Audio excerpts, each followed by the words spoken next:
सारी की सारी योनियां ब्रह्मांड की सृष्टि के साथ ही उत्पन्न होती है। मनुष्य, पशु, पक्षी यह सभी एक साथ उत्पन्न होते हैं, क्योंकि पूर्व प्रलय के समय जीवों को जो जो इच्छाएं थी वे पुनः प्रकट होती है। इसका स्पष्ट संकेत और संयम शब्द से मिलता है कि जीवों को इस प्रक्रिया से कोई सरोकार नहीं रहता। पूर्व सृष्टि में वे जिस जिस अवस्था में थे वे उस अवस्था में पुनः प्रकट हो जाते हैं, और यह सब भगवान की इच्छा से ही संपन्न होता है। यही भगवान को अचिंत्य शक्ति है।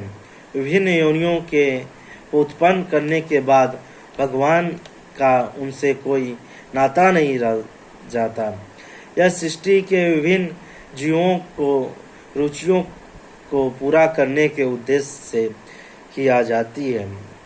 अंत में भगवान इसमें किसी तरह से बुद्ध नहीं होते। न चायमातानि कर्माणि निबंधते धनंजय उदासीन तेषु कर्मसु। हे धनंजय, ये सारे कर्म मुझे ही बांध पाते हैं। मैं उदासीन की भांति इन सारे भौतिक कर्मों से सदैव विरक्त रहता हूँ। तात्पर्य, इस प्रसंग में यह नहीं सोच लेना चाहिए कि भगवान के पास कोई काम नहीं है। वे अपने वैकुंठ लोकों में सदैव व्यस्त रहते हैं। ब्रह्म संहिता में कहा गया है कि आप सर्वते तस्यांतरी प्रकृति न समागमम।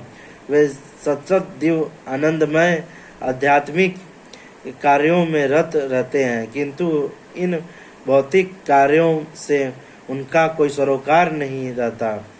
सारे भौतिक कार्य उनकी विभिन्न शक्तियों द्वारा संपन्न होते रहते हैं। वे सदा ही इस सृष्टि के भौतिक कार्यों के प्रति उदासीन रहते हैं। उस उदासीनता को ही यहाँ पर उदासीनता कहा गया है। यद्यपि छोटे से छोटे भौतिक कार्य पर उनका नियंत्रण रहता है, किंतु वे उदासीनता स्थिति में रहते हैं। यहाँ पर उच्च न्यायालय के न्यायाधीश का उदाहरण दिया जा सकता है, जो अपने आसन पर बैठा रहता है। उसके आदेश से उनके अनेक तरह की बातें घटती रहती हैं। किसी को फांसी दी जाती है, तो किसी को कारावास की सजा मिलती है, तो किसी को प्रचुर धन राशि मिलती है, तो वह उदासीनता रहता है। उसे इस हानि लाभ से कुछ भी लेना देना नहीं रहता। इसी प्रकार भगवान भी सदैव उदासीन रहते हैं, यद्यपि प्रत्येक कार्य में उनका हाथ रहता है। वेदांत सूत्र में यह कहा गया है कि वैष्णवग्रहणे न, वे इस जगत में के द्वंद्वों में स्थित नहीं है। वे इन द्वंद्वों से अतीत हैं, न ही इस जगत की सृष्टि तथा प्रलय में ही उनकी आसक्ति रहती है। सारे जीव अपने पूर्व कर्मों के अनुसार विभिन्न योनियां ग्रहण करते रहते हैं, और भगवान इसमें कोई व्याधना नहीं डालते। मत्स्यान प्रकृति सुनिते सच्चाम तनु कौंतया जगत परिप्रवृत्ते। हे कुंती पुत्र, यह भौतिक प्रकृति मेरी शक्तियों में एक है और मेरी अध्यक्षता में कार्य करती है, जिससे सारे चर तथा अचर प्राणी उत्पन्न होते हैं। इसके शासन में यह जगत बारंबार सृजित और विनिष्ट होता रहता है। तात्पर्य, यहाँ यह स्पष्ट कहा गया है कि यद्यपि परमेश्वर इस जगत के समस्त कार्यों से पृथक रहते हैं, किंतु इसके परम अध्यक्ष निर्देशक वहीं बने रहते हैं। परमेश्वर परम इच्छामय है और इसकी भौतिक जगत के आधार भूमि स्वरूप है, किंतु इसकी सभी व्यवस्थाएं प्रकृति इसकी सभी व्यवस्थाएं प्रकृति द्वारा की जाती है। भगवद गीता में भी श्री कृष्ण यह कहते हैं कि मैं विभिन्न योनियों और रूपों वाले जीवों का पिता हूँ।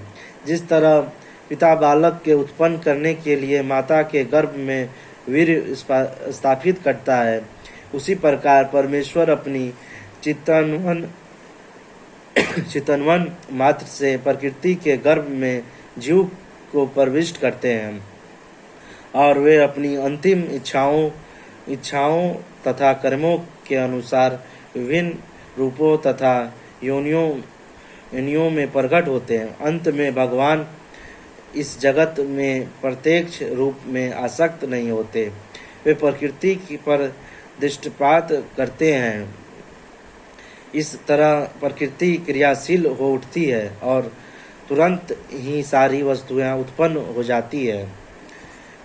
चूँकि वे प्रकृति पर दृष्टिपात करते हैं, इसीलिए परमेश्वर की ओर से तो निसंदेह क्रिया होती है, किंतु भौतिक जगत के प्रकट से उन्हें कुछ लेना देना नहीं रहता।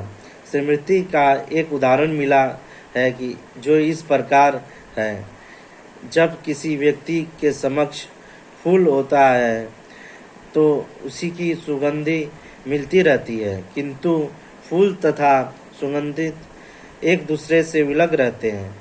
ऐसा ही संबंध भौतिक जगत तथा भगवान के बीच भी है। वस्तुतः भगवान को इस जगत से कोई प्रयोजन नहीं रहता, किंतु वे ही इसे अपनी दृष्टिपात से उत्पन्न तथा व्यवस्थित करते हैं।